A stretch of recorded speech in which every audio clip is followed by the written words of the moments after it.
Et bonjour à tous! Aujourd'hui on se retrouve avec une vidéo sur les plantes. Je vais essayer de vous transmettre tous les conseils que j'aurais aimé avoir quand moi aussi j'ai débuté avec les plantes. Donc on va essayer de voir ensemble quelles sont les erreurs à ne pas commettre et comment essayer de s'occuper au mieux de nos plantes. Le premier conseil concerne l'arrosage. Alors l'arrosage, c'est peut-être la chose la plus importante. Il faut savoir que nos plantes, elles ne meurent pas, elles mettent plus de temps à mourir d'un manque d'eau par rapport à un excès d'eau. Un excès d'eau peut être fatal pour votre plante. C'est même la première cause de décès des plantes, si on peut dire. Donc il faut vraiment faire attention à respecter du coup le cycle d'arrosage de la plante. Chaque fois que vous voulez l'arroser, regardez bien que le terreau soit bien sec. Donc au moins sur 2 cm. Donc vous regardez, si c'est vraiment sec sur 2 cm, vous pouvez arroser. Une autre technique également pour bien arroser votre plante sans qu'elle ait un excès d'eau, c'est la technique d'arrosage par le bas, par infiltration. Donc je vous explique comment on fait, c'est très simple. Prenez une petite coupelle, celle-ci c'est une coupelle qui allait avec mon pot que j'ai en terre cuite, et vous mettez de l'eau dans votre coupelle, et ensuite vous reposez votre plante sur cette coupelle, et en fait tout simplement l'eau va s'infiltrer et la plante va boire d'elle-même tout simplement la dose qu'il lui faut. Au bout d'une demi-heure vous l'enlevez, vous faites égoutter votre plante, et là il n'y a aucun souci, elle aura pris uniquement l'eau dont elle a besoin. Donc ça c'est vraiment la technique pour être sûr de ne pas noyer sa plante. Voilà, c'est vraiment l'arrosage, c'est le premier point, parce que souvent nos plantes meurent, on ne sait pas pourquoi, et en fait tout simplement quand on débute, on a envie de s'en occuper, donc on les arrose bien, voire trop, et donc c'est là la source du problème. Donc voilà pour le premier point, on a vu comment bien donner à boire à nos plantes, et maintenant on va voir dans le deuxième point qu'elles ont aussi besoin de manger. Donc ça se passe comment? Donc vous pouvez lui apporter des nutriments par les engrais. Donc il existe des engrais que vous pouvez acheter dans les jardineries. Celui-ci c'est un engrais pour cactés, donc pour toutes les plantes grasses, cactus.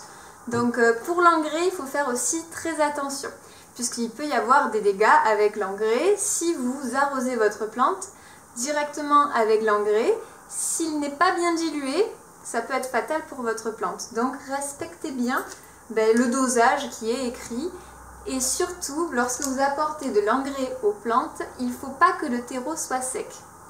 Donc moi ce que je fais, donc en ce moment là pendant le printemps, les plantes ont besoin d'apport de nutriments pour bien se développer, pour faire de nouvelles pousses, pour vraiment leur donner des forces.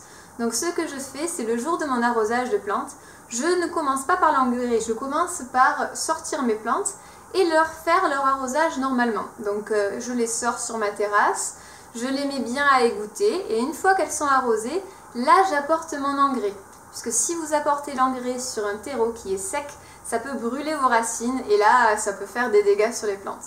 Donc voilà pour l'engrais. Si vous n'avez pas d'engrais que vous achetez en jardinerie, vous pouvez aussi le faire vous-même. Donc ça c'est une super technique. Si vous avez des bananes chez vous, il suffit de mettre du coup vos peaux de bananes dans un bocal. Donc moi c'est un bocal de compote que j'ai récupéré. J'ai mis ma peau de banane dedans, donc de préférence des bananes bio évidemment. Et vous la laissez 48 heures à peu près, voilà, 2 jours dans un bocal rempli d'eau. Et en fait c'est une super source de potassium. Donc on va retrouver tous ces nutriments dans l'eau, et ensuite vous pourrez faire tout simplement l'arrosage de votre plante avec cet engrais maison. Donc ça c'est vraiment une technique plan B pour si vous ne voulez pas acheter d'engrais, ça marche aussi très très bien comme ça. Donc voilà, votre plante a besoin d'eau, a besoin également de nutriments, de se nourrir. L'engrais pour ça c'est super, donc voilà le deuxième conseil. Ensuite, donc il faut savoir de quoi votre autre plante a besoin. Donc elle a besoin aussi d'une belle exposition. Donc ça c'est mon troisième conseil, c'est vraiment de se renseigner sur la plante pour savoir quelle exposition lui convient. Par exemple, la Pilea, elle a besoin d'une exposition bien ensoleillée. Au tout départ, ma première Pilea n'était pas si proche d'une source de lumière, et elle ne se développait pas trop. Je voyais qu'elle tout simplement elle stagnait, elle ne faisait pas de nouvelles feuilles, ou alors très peu, et elle grandissait pas vite.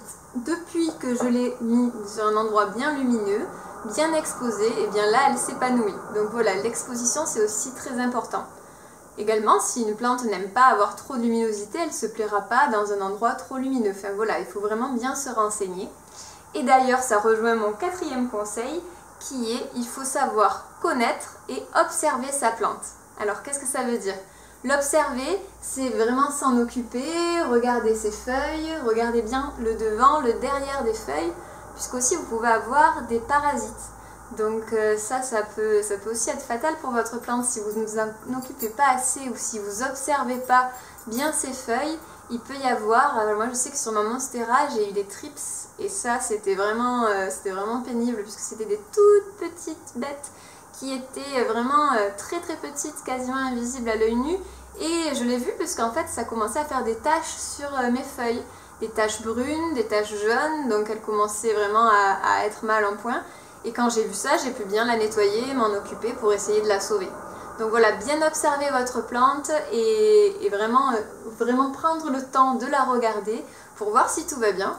Et puis de toute façon, quand on aime les plantes, voilà, c'est quelque chose qui est sympa à faire. En même temps, vous pouvez dépoussiérer aussi les feuilles. Et voilà, c'est faire un petit checking de toutes vos plantes pour savoir si tout va bien. Et les connaître, c'est tout simplement aussi savoir quels besoins, de quoi elles ont besoin. Et pour ça, donc ça peut être un peu complexe quand on ne se rappelle plus, par exemple, le nom de la plante. Donc pour ça, j'ai une petite astuce qui est l'application mobile PlantNet. C'est une application très simple d'usage. Il suffit que vous sélectionnez le référentiel plantes utiles pour les plantes cultivées et d'ornement. Hop.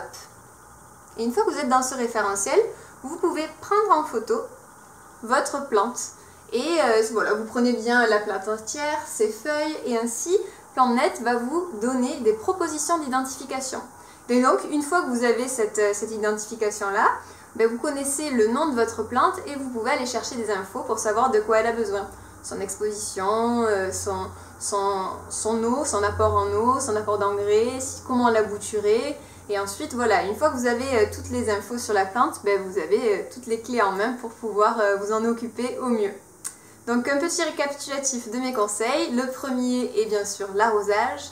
Le deuxième est l'apport d'engrais. Après, on a eu l'exposition. Et en quatrième, bien connaître et observer sa plante.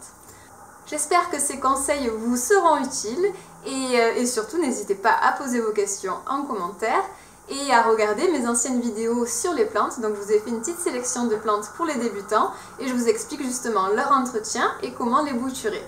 Je vous souhaite une très belle journée et je vous dis à la prochaine.